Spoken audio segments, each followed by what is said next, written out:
I'm Bill Bupert, retired Army officer and irregular warfare practitioner and scholar. Welcome to Chasing Ghosts, an Irregular Warfare podcast, the show that examines the mythos, lost history, bad thinking, martial malpractice, and government incompetence that informs so much of irregular warfare. I want to peek behind the curtain at the vast machinery and briar patch politics of insurgency and counterinsurgency, and everything in between. Now, let's go ghost hunting together. Hi, this is Bill, and welcome to episode 27 of Chasing Ghosts in a Regular Warfare podcast. This episode is entitled End of Day Shuffling to the Apocalypse. So normally, I have a fortnightly issuance of this podcast. All of my loyal audience members will note that I am 2 weeks late, yet another fortnight, a fortnight times two. And I just wanted to provide a brief overview of what happened. I tried to set out when I started this podcast with episode 1 where I would have discipline enough to do these fortnightly or every 2 weeks for those of you who don't know the British terminology. And I tried to do it on the dot. For the most part, I was able to do so. But a major life change occurred in the last few months, which led to a major road trip in October, in which the house that we had sold a year ago led to us renting a house in the state of Arizona, same state, about a mile and a half from the house that we had sold because we love the area. Our intent was to eventually get back to Florida as returning Floridians. For a variety of reasons, we found Arizona may not be the place that we want to spend the days for the rest of our life, and even it may not be the appropriate elephant whaling ground for us once we do assume temperature as either a couple or individually. What we discovered is that besides the Californication, the changing attitudes in the state economically, what happened during the recent gubernatorial elections where the governorship was won at the very same time that the person who won was the Secretary of State, the apex predator in charge of all the elections. It was obvious to me that there was a lot of chicanery, mischief, and mayhem in the voting integrity process in Arizona. Plus, I think that in the next 12 to 18 months, if not a little further down the road, Arizona is going to have a come-to-Jesus meeting when it comes to water and water usage because of California using the inland west as its local reservoir in order to sustain the Southern California desert and turn it into a green area at the expense of these states. So we decided to hit the road, and we did. So we packed up our 26-foot U-Haul. I sent off a very large pallet of books that weighed nearly 1.5 tons, in addition to books that I had brought on the 26-foot U-Haul itself. And we made the road trip. We made it in 4 days. Wife followed. I had 2 cats in the cab. She had our other 2 cats with her. We successfully navigated in 4 days from Arizona to Florida. So here we are in a very nice little town in a house that we had closed on in July, just below Tampa on the Gulf Coast. Very happy as returning Floridians. I was born in Miami. My wife was born and spent a lot of time here in the Gulf Coast region, Sarasota, Northport, those areas. So we're pretty happy with that move and what's transpired during that time. I'm unhappy that I lost my cadence and lost my rhythm with my fortnightly issuance of the podcast. So I'd ask my listeners for forbearance and forgiveness for being 2 weeks late between episodes. So instead of 2 weeks between episodes, we have 4 weeks between episodes.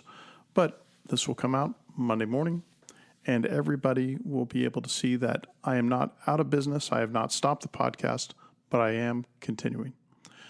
Well, we arrived here in Florida last Tuesday, and my wife, being the miracle worker that she is, were pretty much almost unpacked by the following Thursday. This would be a Saturday, Sunday that I'm speaking to you as we speak. And while my books are yet to be completely unpacked. All my bookshelves are up that I constructed and reinforced in my very large office space. My podcast studio did, for the most part, survive, evidenced by my voice in this podcast that we have. I had to make a few nips and tucks, and as usual, whenever you move computer equipment, you find that some stuff either doesn't continue to work or you found an improved way to do it. So the recording studio arrived intact, and here we are. I am also happy to report in miscellaneous news that I finished Adrian Goldsworthy's biography of Caesar during my road trip, along with 2 books to include Fehrenbach's book on the Korean War. I commend both of those, well, all 3 of them, to the attention of listeners if they're looking for a good book to read or listen to. Also, I had the opportunity to see America again when we made this road trip, Arizona to Florida. Very interesting. Really happy with having settled on the place that we're at. I really enjoy home ownership again. So that's really nice to actually have a place where I can have all of my stuff. And I just so happen to be about 70 miles due south of the other Fort Meade, not the one up in Virginia, but Pat Keller's killer gamut resolution shooting range that he has down here. That is just an awesome range complex for those of you who are shooters. Sad to say, this may be the last year where my sons and I will be shooting together in a private course with Pat Keller, but maybe we can get that restarted some way. So I have come up for air, and I'm finally paying attention again to what's going on in the world. As I mentioned before in this podcast, I don't watch the news. I don't watch CNN. I don't watch Fox. I don't watch any of that stuff. There's a reason that they call it programming. Usually I read opinion pages. I read editorials. I've been visiting my favorite foreign policy website of all time since 1999, which happens to be antiwar.com, where I go for most of the news that I find. I've really been enjoying Colonel Douglas Macgregor's sober and really individuated and quite different assessment from the mainstream media, talking heads, and the political apparatchiks all around the U.S. and in the West, because he seems to me to have the only perspective on what's really happening in the Ukraine and what's really happening with Russia. I also wanted to have a shout out to Lester Grau, who's with the Foreign Military Studies Office.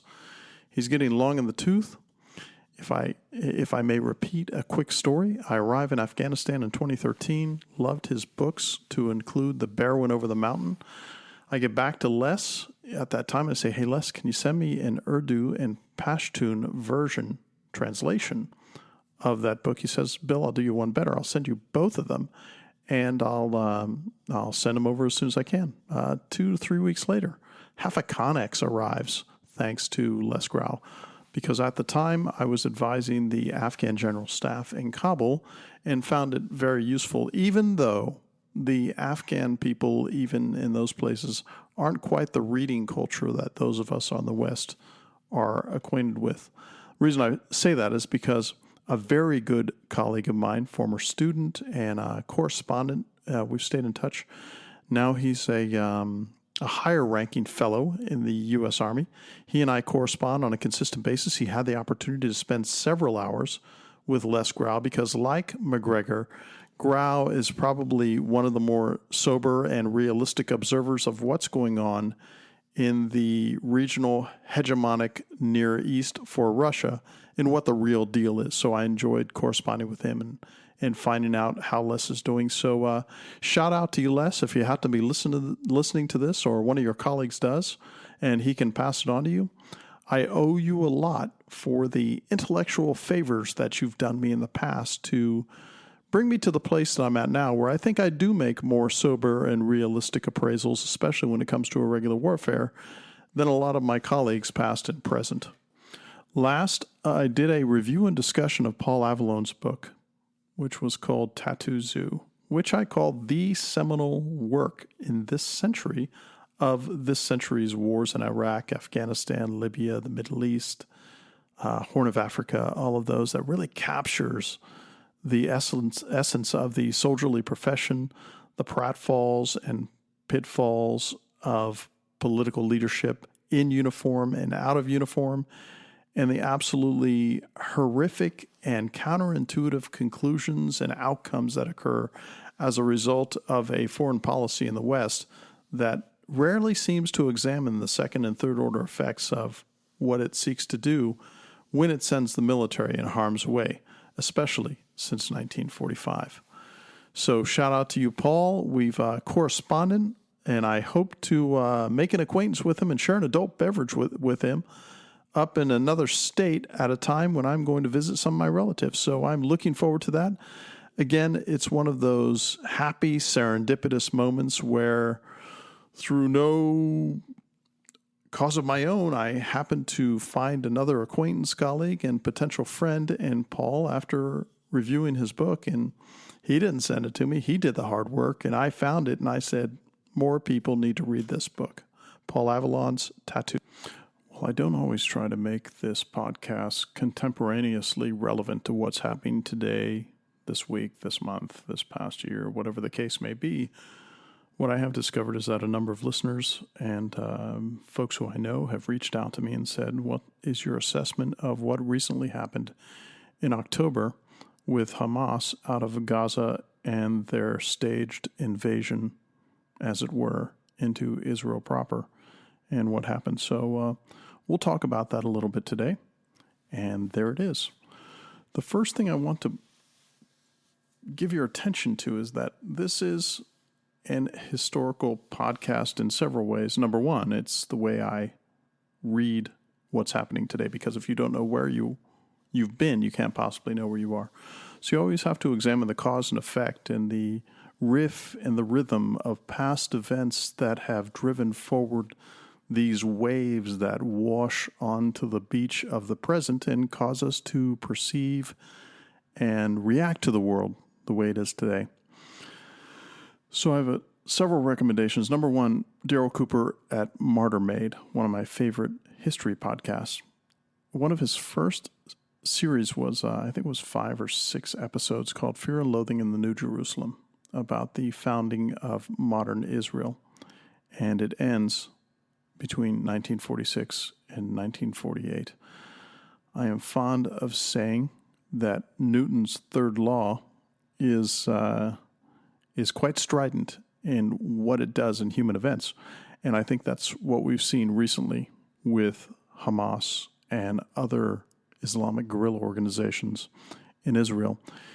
If you look at what the Jewish settlers did in the nascent British Palestine from 1946 to 1948, on the cusp of getting the state of Israel recognized by planet Earth, you find that their behavior there was just absolutely abysmal. In a slight proviso, I don't have a dog in this hunt. As with Ukraine and Russia, I don't think it's any of our business.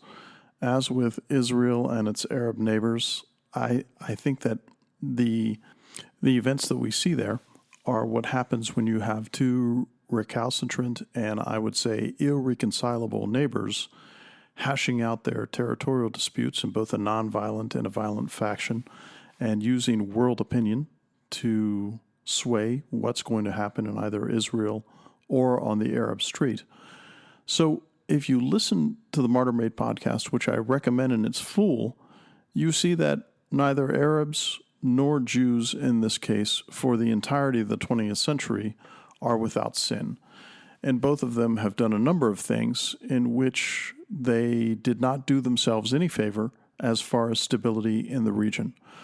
I would also suppose that 67 and 73, those respective wars that Israel fought against its Arab neighbors, were the high points of Israeli military supremacy, if not superiority, in the region, in that everything's gone downhill since.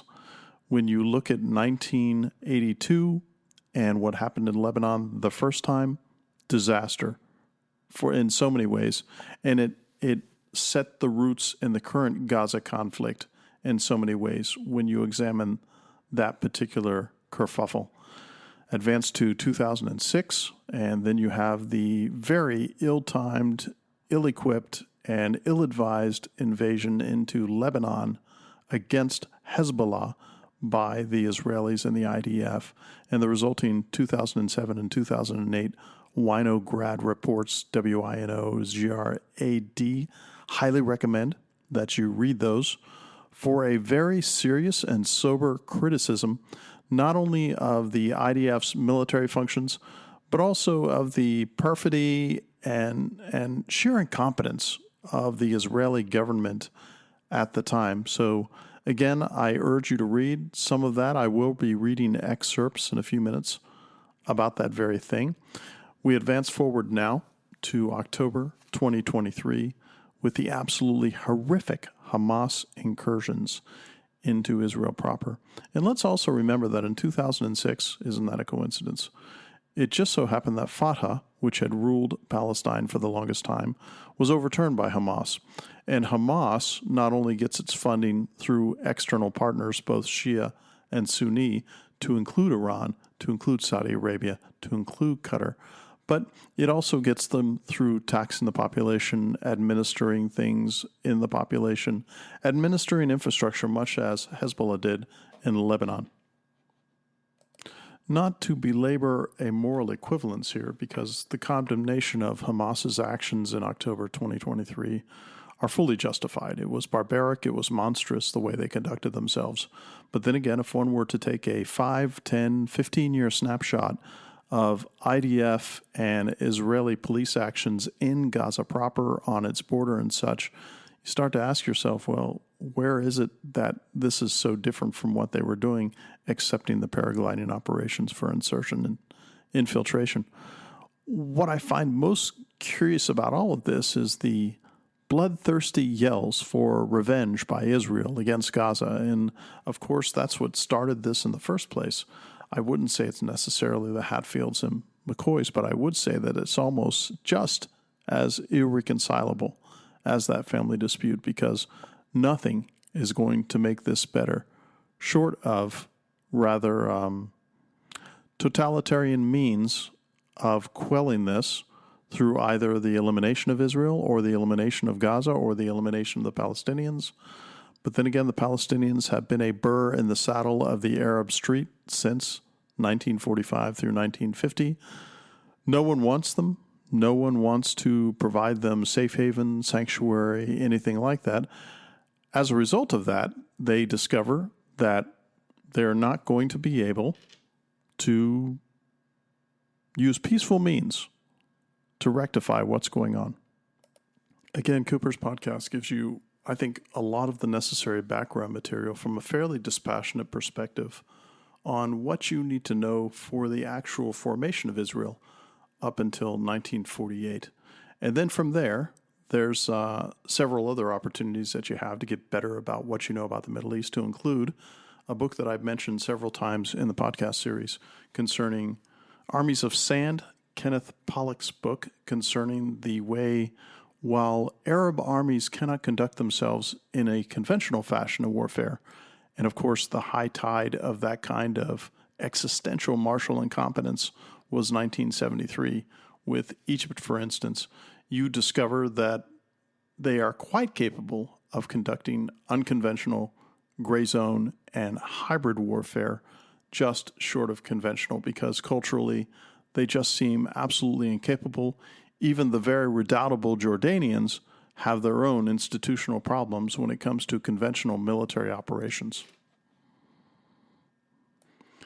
And another necessary preamble before we get into the meat of our discussion concerning specifically what happened in October 2023 with Gaza and the horrific and monstrous martial behavior we saw on display there.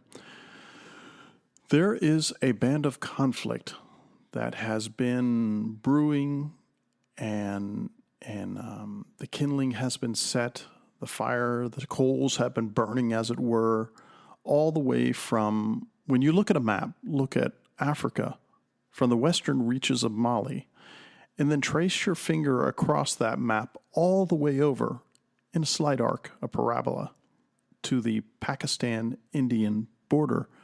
And you find that up until October 2023, The only place that was at a relative very low simmer was Egypt. And of course, we know in October 2023, that is no longer the case. You also know it is a conceit of this podcast that, and of course, this is from the University of the Intuitively Obvious, larger conflicts uncork, decant, and make limber and maybe even burn brighter the ashes of simmering conflicts that are decades, if not centuries old, and that they're able to brew up to the top and maybe even create larger conflagrations like we saw with the cessation of World War II in April and August, respectively, in the European and Pacific theaters of conflict. That did not stop the smaller conflicts. And of course, it was the witch's brew synchronicity with the end of the colonial empires of all the European powers and the dismantling of those in the following decades that would lead to both intrastate and interstate conflicts around the globe, primarily in Africa, some in South America, a lot in the Middle East, but all of those places were just wicked cocktails of these conflicts that came up to the surface and finally bubbled and boiled into the conflagrations that we've seen recently. Hamas, Hezbollah, and other Shia and Sunni Islamist organizations that are arrayed contiguously against Israel proper have been at it for decades. They're very sophisticated. Some of them, like Hezbollah, as was demonstrated in 2006, have a very curious, if potent, hybrid, conventional, unconventional framework in their forces that causes them to be quite effective at doing what they do. Now, I'd mentioned the Winograd report from 2006, and I do think that that is a good, probably either predictor or forecaster of what would happen in October 2023, because one of the astonishing things about October 2023, to my mind, when it came to this Hamas attack, is I think that in Israel, there are probably 80, 90, 95-year-old Israelis who have been there quite a while, of course, be their age, because they're either original residents or they're expats from other countries who have joined the diaspora to come to Israel, that they probably got every square meter of the border with Gaza proper and Lebanon, if not Syria, monitored where they're sitting in a lawn chair, and they know the number to call to Shin Bet, Mossad, whatever the helpline is that the government has set up for identifying immediate border incursions. None of this appears to have happened. This was a tremendous intelligence failure, not only on the part of Israel, but on the part of the West, because with both air-breathing and non-air-breathing technical means, not to mention the UAS, the unmanned aerial systems, the intelligence surveillance and reconnaissance systems that are aloft, and whether it's HUMINT, MASSINT, or whatever the case may be, this may be one of the most monitored borders outside of Korea on planet Earth. So you would think that they would have had a clue of the indicators and warnings that would tell us in that 3 to 4 hours when this incursion first initially occurred and the invasion took place by Hamas, that somebody would have identified it early on. Additionally, another one of the problems is that there is a apocryphal sense in a lot of people's minds that Israel is very heavily armed. We've all seen the buxom Israeli beauties on the beach with their M16s or at the coffee shop, and people traveling around on public transportation or in cars or walkabouts with firearms, whether pistol or rifle. That was the case in Israel up until 1997. Then a curious thing took place. In 1997, the same hoplophobia, the fear of weapons that has gripped the West, fear of weapons in private hands, that is, that has gripped the West for so many decades, gripped Israel. And what that means is that when we fast forward from 1997 and a number of very confiscatory and just outrageously prohibitive actions on the part of the Israeli government against people who wanted to carry private arms to atomistically protect themselves from either common criminals or the less common criminals that we saw in October 2023 coming over the border from Gaza. That has not been the case. As a matter of fact, from what I've heard, and I'm happy for others who may either live in Israel or have more knowledge than myself, current private firearms ownership in the state of Israel is at 2%. Apparently, you are authorized one firearm, and you are authorized 50 rounds per annum, which to me seems very insignificant as far as training and maintaining your proficiency on said firearms. And remember, I'm strictly speaking here about the private ownership of firearms. I'm not talking about issued firearms, but I do know that, for instance, in the kibbutzes, in these small self-sustaining communities, especially those on the border with Gaza proper, they have armories, they have weapons, but apparently they keep them locked up. Now, I'm not aware how the militias within these kibbutzes work as far as the issuance of firearms, whether one is allowed to constantly have one on hand instead of having to fumble with the keys and get everything unlocked and get weapons issued and get ammo and magazines mixed properly and loaded and locked into firearms so that you can bring them into play.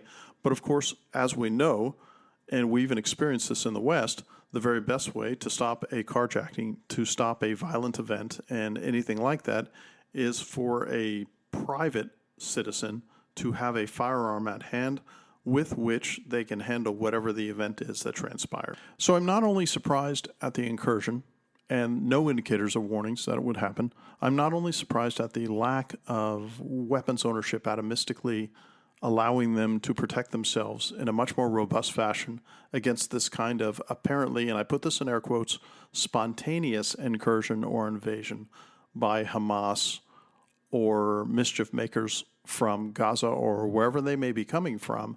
I'm also surprised that the intelligence apparatus, and I was alluding to it earlier with those older people in lawn chairs and their binoculars who would be sitting there watching every meter of the border with Gaza, not being clued in or cued to what was going on.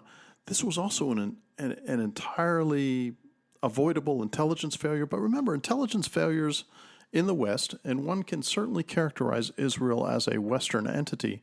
Nothing's unusual about this. The CIA, since its inception in the late 1940s, has gotten so many things wrong. The intelligence community in the United States, for instance, has gotten so many things wrong.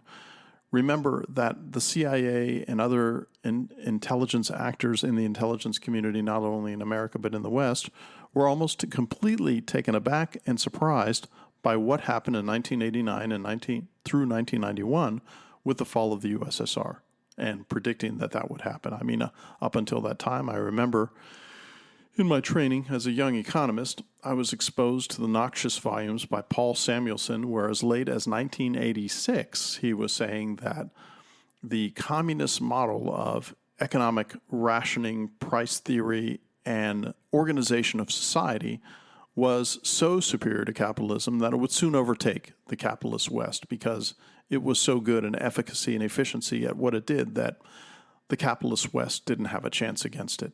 And then a mere 2 years later, we all know what happened.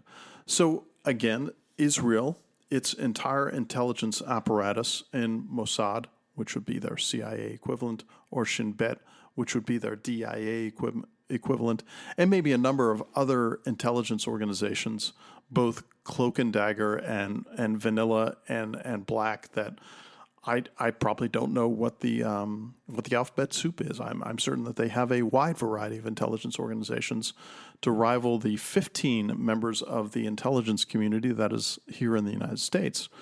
But all of them apparently were asleep at the wheel, did not have the right predictive or forecasting factors to extrapolate that this kind of thing was going to happen. The degree of cultural ignorance, the degree of religious ignorance, the degree of arrogance and hubris on the part of the Israeli government, and I will always put in parentheses next to that the West, because the West seems to have, despite what you see on college campuses in the United States today, a dedicated and very firm resolve and support for the Israeli state and helping the Israeli state with weapon systems, intelligence sharing, those kind of things. But you've got to remember, you know how cynical I am if you've listened to my other podcasts about bureaucracies, about institutional inertia, about the sclerotic and arthritic nature of very large organizations and government especially, whether they are intelligence, war fighting, war manufacturing, war production, operations, whatever the case may be, become not agile, but become very incapable of extrapolating, even in this era of the all-seeing, of having all the petabytes of data we have available to us. It's one thing to vacuum up all that data. It's quite another to take all that data, which is the information, under which is a smaller circle of intelligence, under which is a tiny circle of actionable intelligence, and then to discern from that actionable intelligence short-term, intermediate term, and long-term means to prevent or at least ameliorate or sort of take the edge off of larger conflagrations that come about. But of course, and again, I've repeated this in other podcasts, what you discover is that everybody who starts a war thinks it's going to be a short war. And we know historically that tends to not be the case. Islamist insurgencies tend to have a staying power, a longevity, and almost an impossible kill characteristic to them that is, I would say, legendary, if not very historically accurate. What we discover over time is that the more one fights them through all the dimensions of that fight, as we saw in Afghanistan, Iraq, Libya, the Horn of Africa, and all the other neo-imperialist shit pits that the U.S. and the West has bothered itself with since the end of World War II, quelling Islamist insurgencies by non-Islamist nations is almost an impossible task. Islamist insurgencies bested by Islamist counterinsurgents, especially in interstate conflict, there are some interesting possibilities, if not probabilities, out there that historically that may very well be the case, and it's something that I'm going to delve into in future episodes. But what you discover is that there is an almost limitless population of young military-age males who are willing, because of the nature of the Islamist religion and the nature of the countries that they grew up in, and the nature of the hardscrabble existence a lot of them experience, that they have a limitless supply of young men who will do these very things that they did. William Fortune, a novelist, wrote a book called 1 Second After, where he talked about EMP in the probably about 10 or 12 years ago. Love the books and love the series of books. Well, he also wrote a novella called Day of Wrath, in which he extrapolated, and it was interesting to read the introduction or the forward to it, in which he says that he didn't want to write this book. But what he talks about is that much like the $1 million plus investment that Osama bin Laden and Al-Qaeda made in the attack on America in 9/11 on both the Pentagon and the towers in New York, is that for that investment, and he even told us this in a fatwa earlier, he would force the United States, or at least incentivize the United States and the West, to spend themselves into oblivion. Well, as a matter of fact, that's what happened. What William Fortune did, interestingly enough, in Day of Wrath, novella, short novel, I urge all of my listeners to grab a hold of this. It's a very disturbing novella, and its ending is I wouldn't say it's predictable, but it's very satisfying. But nonetheless, let's suppose, and this is I'm going to play off and paraphrase what his précis is, his abstract for his idea, is that 100 Islamist insurgents are trained in the Middle East. They're chosen. They take years, probably a significant investment, to come up with these 100 cadre who they're going to send to the United States. They speak well. They blend in. The passports are unblemished. And they come over here and they buy weapons and bring some organic weapons with them, but they buy a lot of weapons in America in this case off of, let's say, Arms List or other modalities, maybe gun stores, who knows how they get a hold of them. They managed to get AKMs, AKSs, some AK-74s, 47s, and a variety of grenades and explosives, not only real explosives, but also decoy explosives and things like that. And here's their very simple job in major cities and smaller cities across America.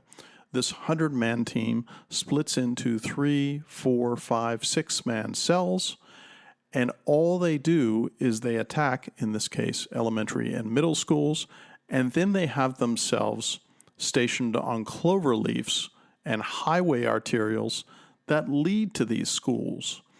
When 0 day comes for them to conduct their simultaneous and contemporaneous operations across the entire country and across U.S. time zones, what they do is they manage to go in and they slaughter innocents. They do other things to innocents that they shouldn't do, all ages, and this causes parents to go into a panic, and it causes parents to do whatever they can to rush to the schools.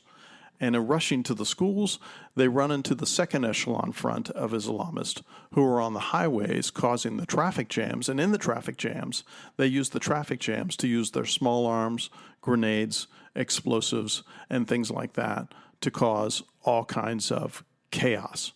So twofold, according to Fortune, they had 2 missions. Number one, of course, was to terrorize the American population and prove to them that no government whatsoever would be able to protect them.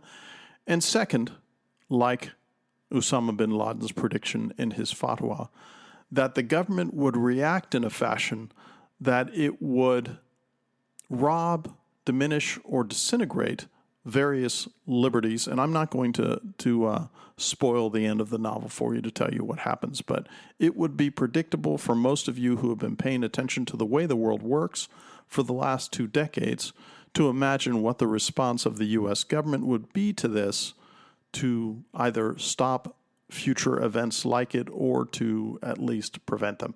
So again, William Fortune, Day of Wrath, I think it's Douce Ray when you look it up on Amazon. Highly recommend it. Give it a try.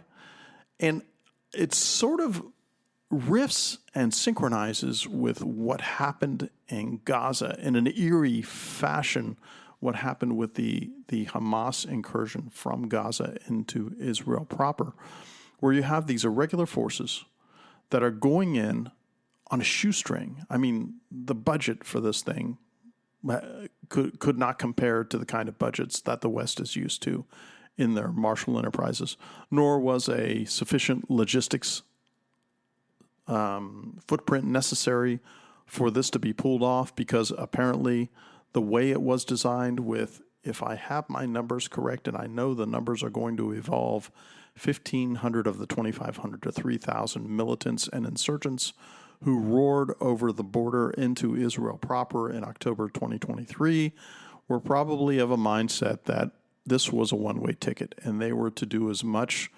deviltry and malicious mischief as they could on the other side of the border, and then, of course, they would die as martyrs.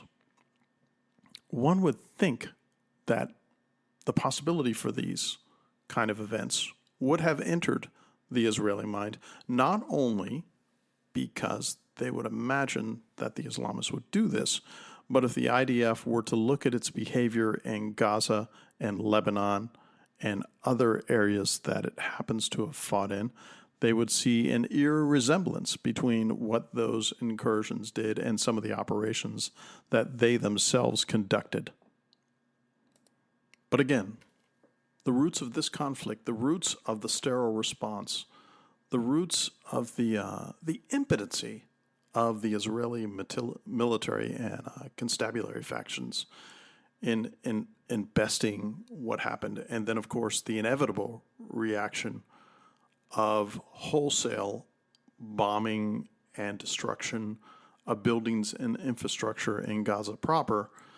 Again, Newton's third law will peak again in the near future as a result of the behaviors that are going on here. In the Winograd report from 2006, this was an invasion by Israel of Lebanon. Some of the conclusions were, and I urge everybody to get a copy of it, read it for yourselves, but I want to draw some of the conclusions. Generally, the war was characterized by grave failures and defects, to include the IDF arriving just before this almost ad hoc invasion of Lebanon to warehouses that not only had insufficient war stocks, but maybe expired war stocks. And when it came to foodstuffs and POL and stuff like that, stuff that simply couldn't be used because its efficacy and usefulness had long ago expired.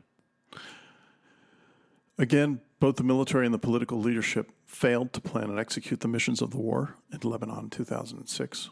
The commission did not include any personal recommendations, but stressed that does not mean that personal responsibility didn't exist.